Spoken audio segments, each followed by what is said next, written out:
మన ప్రభువైన యేసుక్రీస్తు నామములో మీ అందరికీ శుభములు తెలియజేయచ్చు ఉన్నాము.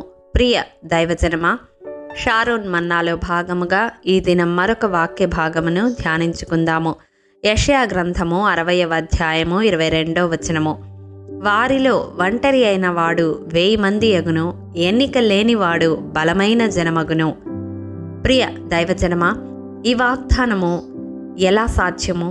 మానవ ఊహకు అతీతమైనదిగా ఈ వాగ్దానము కనిపిస్తుంది.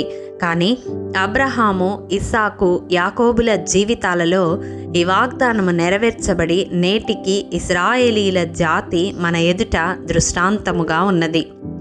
అబ్రహాము ఒక్కడు ఒంటరిగా తన దేశమును తన స్వజనులను విడిచి దేవుని పిలుపుకు విధేయత చూపగా కొంతకాలానికి కేవలము తన కుటుంబముతో బయలుదేరి వచ్చిన అబ్రహాము జీవితములో అతని ఇంట పుట్టి అలవరచబడిన 318 మంది దాసులతో చెరపట్టబడిన లోతును, అతని యావదాస్తిని, అతని స్త్రీలను విడిపించుట గమనిస్తాము. ఆ పరదేశములో సకల సంపదలతో ఘనమైన మహారాజుగా దీవించబడిన వ్యక్తిగా కొనియాడబడడం గమనిస్తాము. అలాగే గెరారులో నివసించుటకు భయపడిన ఇసాకు జీవితంలో ఒకానొక దినాన అబీమెలెకు నీవు మాకంటే బహుబలము గలవాడవని పలుకుట చూస్తాము. యాకోబు జీవితంలో కూడా చేతి కర్రతో యోర్దానును దాటిన అతడు 2 గుంపులంతా విస్తారముగా దీవించబడడం చూస్తాము. మన పితరులైన వీరి ప్రయాణము ఒంటరిగానే ప్రారంభమైంది. కానీ దేవుని ఆశీర్వాదము చేత వారు విస్తరింపబడినారు. ఎన్నిక లేని వారుగానే వారి జీవిత ప్రయాణం ప్రారంభమైంది. కానీ దేవుని మహాకృప చేత బలమైన జనముగా చేయబడ్డారు.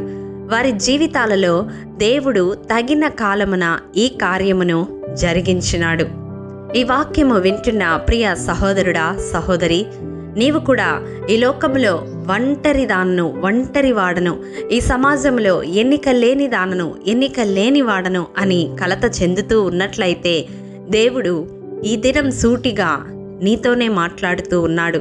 నీ పక్షముగా ఎవ్వరూ లేరని దిగులు చెందుతూ ఉన్నావా? చూడండి, యెషయా గ్రంథము 51వ అధ్యాయము 2వ వచనం ప్రకారం అబ్రహాము విషయంలో దేవుడు ఒక మాట వ్రాయించి ఉంచాడు. అతడు ఒంటరి అయి ఉండగా నేను అతని పిలిచి తిని అతనిని ఆశీర్వదించి అతనిని పెక్కుమంది అగునట్లు చేసి తిని. అవును, నీ జీవితంలో దేవుని పిలుపుకు నీవు విధేయత చూపినట్లయితే దేవుడు నిన్ను ఆశీర్వదించి పెక్కుమంది అగునట్లుగా బలమైన జనముగా ఆయన ఆశీర్వదించగలడు. జెఫన్యా 3:18 ప్రకారం నీ సంబంధులను సమకూర్చగలడు. ప్రియ దైవజనమా, ఈ వాక్యము వింటున్న మీలో ఎవ్వరైనా ఇటువంటి వేదనతో, దిగులుతో ఉన్నట్లయితే దేవుడు మీతోనే మాట్లాడుతూ ఉన్నాడు. ఆయన పిలుపుకు విధేయత చూపించి ఆయన మార్గములో నడవడానికి తీర్మానం తీసుకునేవారుగా మీరుంటే మీ జీవితాన్ని ఆశీర్వదించడానికి, మిమ్ములను విస్తరింపచేయడానికి, బలమైన జనముగా చేయడానికి, తగిన కాలములో ఆ కార్యమును జరిగించడానికి దేవుడు నిలిచి ఉన్నాడు. మరి అట్టి తీర్మానం తీసుకునడానికి మీరు సిద్ధముగా ఉన్నారా? అయితే ఈ ప్రార్థనలో ఏకీభవించండి.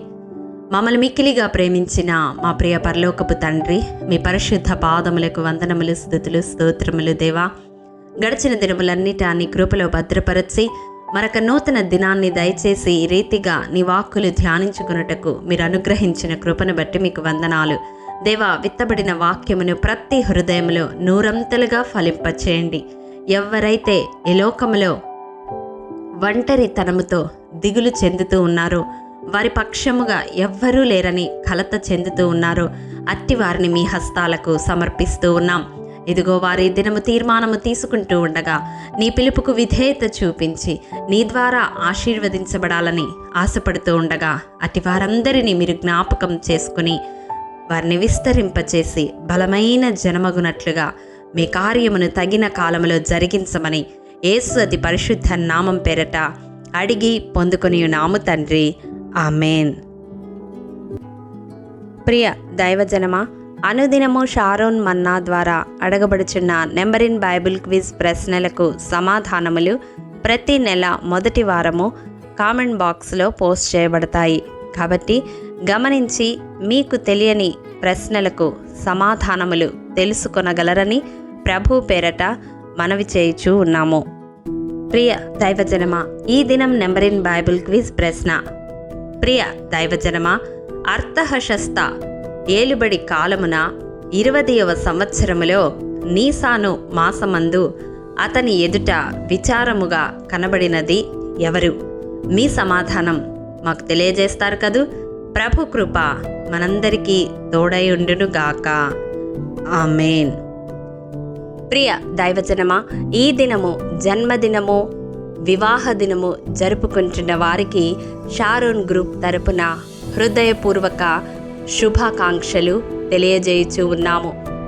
దేవుడు శ్రేయస్కరమైన ఆశీర్వాదములతో ఈ సంవత్సరాది నుండి సంవత్సరాంతము వరకు మిమ్ములను నింపాలని ప్రార్థిస్తూ ఉన్నాము. ఆమెన్.